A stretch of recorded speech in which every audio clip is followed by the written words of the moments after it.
dan pezina akan dihakimi Allah. Janganlah kamu menjadi hamba uang, dan cukupkanlah dirimu dengan apa yang ada padamu. Karena Allah telah berfirman, aku sekali-kali tidak akan membiarkan engkau, dan aku sekali-kali tidak akan meninggalkan engkau. Sebab itu dengan yakin kita dapat berkata, Tuhan adalah penolongku. Aku tidak akan takut. Apakah yang dapat dilakukan manusia terhadap aku? Bagaimana yang kita dapat amati di sini, saudara? Dalam bagian pertama dari nasihat ini, mereka sedang berbicara mengenai kehidupan Kristen dalam masyarakat yang hidup berdampingan dengan orang lain. Dan nasihat ini merupakan bagian dari daftar dari hal-hal yang perlu sebagai orang Kristen dalam hubungannya dengan sesama. Setiap orang Kristen harus memiliki sebuah cara pikir yang jernih, memahami bahwa ia hidup di sebuah dunia nyata, dan bahwa ia juga memiliki sikap yang benar mengenai ini. Ini penting kita mengingat memberi tumpangan. Kita hidup dalam sebuah dunia yang semakin hari semakin egosentris.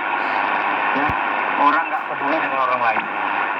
Jadi gagasan yang memberikan tempat bagi orang lain kadang-kadang nggak diterima. Banyak orang tidak hidup untuk menerima orang lain dalam rumahnya, karena ini dikatakan sebagai kerja ekstra bagi mereka, menyusahkan. Kadang-kadang kan seperti itu ya. Dan juga kita diingatkan untuk melihat orang-orang hukuman yang di penjara. Dan hal ini bukan kemudian bagi mereka yang adalah penjahat pencuri. Namun yang dimasukkan di sini adalah orang-orang yang dipenjarakan karena iman mereka, karena penganiayaan yang terjadi terhadap orang Kristen, yang pada saat ini juga masih merupakan fakta yang ada di tengah-tengah masyarakat. Dan pernikahan juga harus menjadi suatu yang perlu kita perhatikan. Dalam budaya kuno ya, di tengah dunia Yunani Romawi, dalam masa kekristenan mula-mula, dengan begitu banyaknya immoralitas yang terjadi, orang Kristen tidak boleh melakukan yang sama. Allah akan menghakimi setiap manusia yang cabul, pezina, dan firman Tuhan dengan jelas mengatakannya. Dan salah satu nasihat yang penting adalah supaya kita berhati-hati dengan uang, cinta uang.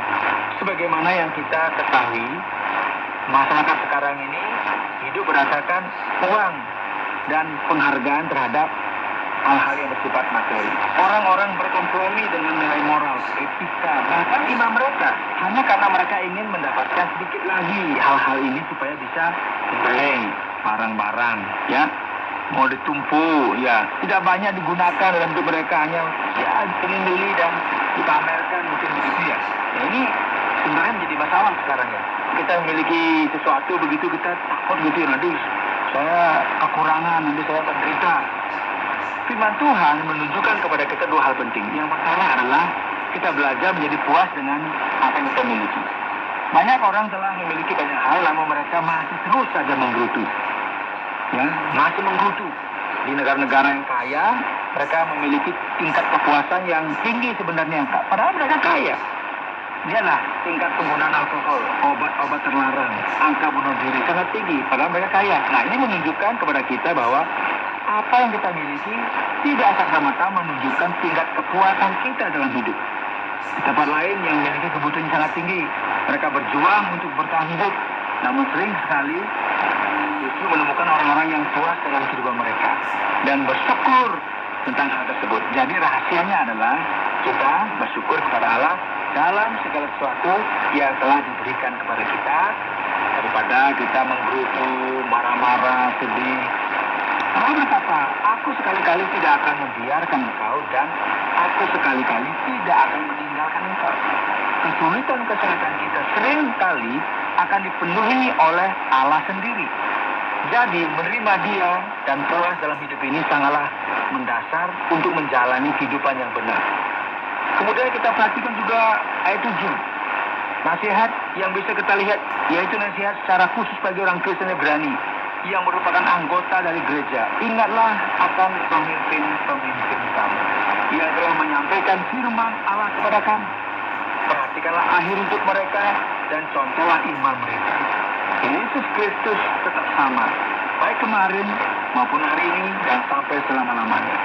Janganlah kamu disesatkan oleh berbagai ajaran asing. Sebab yang baik ialah bahwa hati kamu diperkuat dengan kasih karunia dan bukan dengan berbagai makanan yang tidak memberi faedah kepada mereka yang menuruti aturan-aturan makan semacam itu. Kita mempunyai satu mazbah dan orang-orang yang melayani karena tidak boleh makan dari apa yang di dalamnya.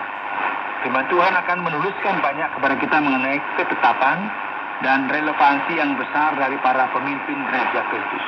Kita semua tahu dengan benar, saudara ya, bahwa ketika ada sekelompok atau organisasi atau kumpulan yang tidak memiliki kepemimpinan, maka seringkali mereka gagal.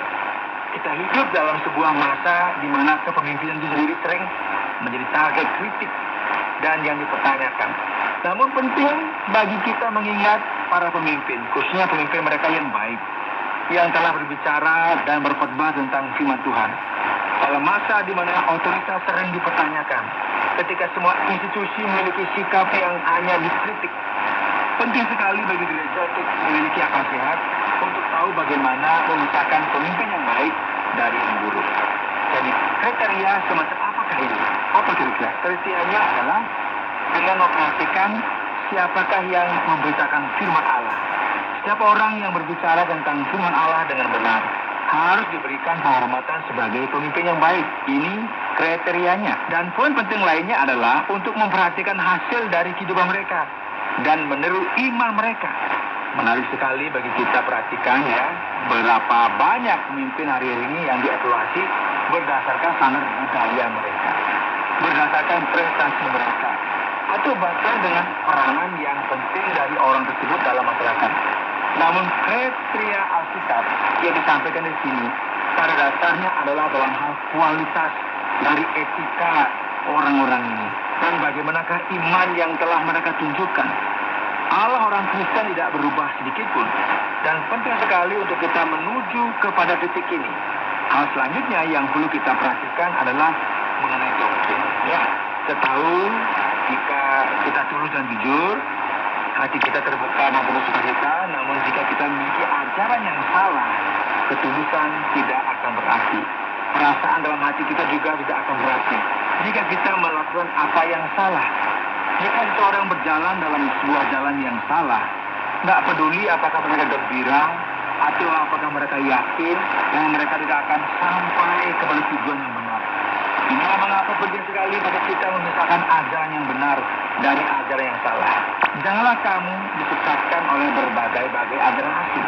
Ya, ini adalah sebuah kritik yang langsung berkaitan dengan upacara-upacara yang merupakan sesuatu yang umum dalam agama Yahudi, yang harus ditolak oleh orang Kristen Ibrani dalam abad yang pertama. Jadi sekarang sampailah kita pada bagian akhir ya. Ada beberapa nasihat yang layak untuk kita perhatikan. Ayat 16. Janganlah kamu lupa berbuat baik dan memberi bantuan. Sebab korban-korban yang demikianlah yang berkenan kepada Allah. Taatilah pemimpin-pemimpinmu dan tunduklah kepada mereka, supaya mereka berjaga-jaga atas jiwamu sebagai orang-orang yang harus bertanggung jawab atasnya. Dengan jalan itu mereka akan melakukannya dengan gembira, bukan dengan penuh kesah. Sebab hal itu tidak akan